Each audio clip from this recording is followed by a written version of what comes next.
लखनऊ में विधानसभा के सत्र का आज दूसरा दिन है। आज 11 बजे सदन की कार्यवाही शुरू होगी।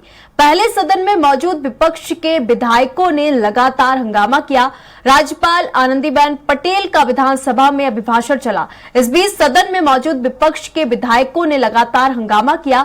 इससे पहले मीडिया से बातचीत करते हुए सीएम योगी ने यह स्पष्ट रूप से कहा है कि विपक्ष की भी जिम्मेदारी है कि सदन में चर्चा सही से हो। हम उम्मीद करते हैं कि विपक्ष अपनी हार की हताश का खुन्नस सदन पर नहीं निकालेगा। इस खबर पर और अधिक अपडेट ले लेंगे। हमारे साथ संवाददाता पवन जी है। पवन जी, क्या कुछ अपडेट है, क्योंकि आज विधानसभा सत्र का दूसरा दिन है और सदन में लगातार विपक्ष के द्वारा हंगामा किया जा रहा है। बिल्कुल, देखिए आज सदन का दूसरा दिन है। पहले दिन सदन मात्र कुछ ही मिनट के लिए चला है।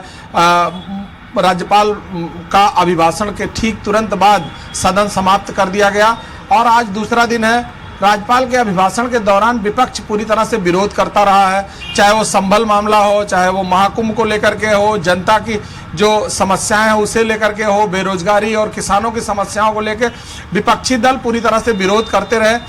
अब कल के जो राज्यपाल के अभिभाषण है उसे लेकर विपक्ष ने कई सवाल खड़े किए हैं।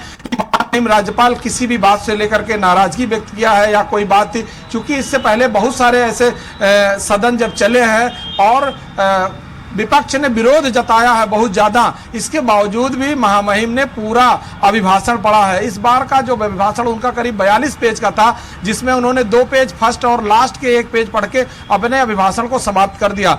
ऐसे में विपक्ष कई तरह के सवाल खड़े कर रहे हैं कि सरकार पूरी तरह से सुदृढ़ नहीं है, कानून व्यवस्था इसकी ठीक नहीं चल रही है और समाजवादी पार्टी, कांग्रेस और अन्य जो विपक्षी दल है सभी लोगों ने इस मामले को लेकर के विरोध जताया है। और समाजवादी पार्टी के नेताओं का कहना है कि महाकुंभ में जो लोग हताहत हुए हैं उनकी जानकारी सरकार नहीं दे रही है और उनके लिए हम 2 मिनट का मौन रखना चाहते थे, जिसको लेकर के हमने इतनी बात कही और हंगामा मचाया था। लेकिन इस हंगामे के बाद अभिभाषण के समाप्ति के तुरंत बाद सदन समाप्त कर दिया गया।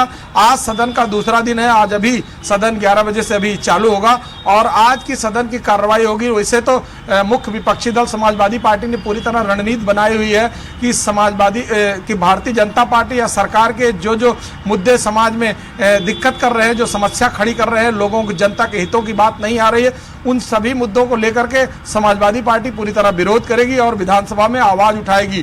कल विधानसभा सत्र से पहले मुख्यमंत्री योगी आदित्यनाथ ने सभी पार्टियों से सहयोग की बात की थी और उन्होंने यह कहा था कि हम विपक्ष के सवालों के सही जवाब देने के लिए तैयार हैं। हम सदन को सुचारू रूप से चलाना चाहते हैं, लेकिन विपक्ष अगर इसे सहयोग करेगा तो जनता के हितों के सभी मुद्दों के लिए हम काम करने के लिए, बात करने के लिए और उसे कंसीडर करने के लिए तैयार हैं और हम विपक्ष के सभी सवालों के समुचित जवाब देने के लिए तैयार है। लेकिन उन्होंने अनुरोध किया था कि विपक्ष और जितने भी लोग हैं सदन को सुचारू रूप से चलाएं और अच्छा माहौल क्रिएट करें, जिससे कि सदन को लंबा 5 तारीख तक, 5 मार्च तक चलाने की जो उम्मीद है 5 मार्च तक ठीक से चलाया जाए। जी पवन जी, क्योंकि अगर देखा जाए तो विधानसभा का जो पहला सत्र था, पहले दिन विपक्ष के द्वारा जमकर हंगामा किया गया, तो जो सत्र था वो सुचारू रूप से नहीं चल पाया। अभी 11 बजे कार्रवाई शुरू होगी।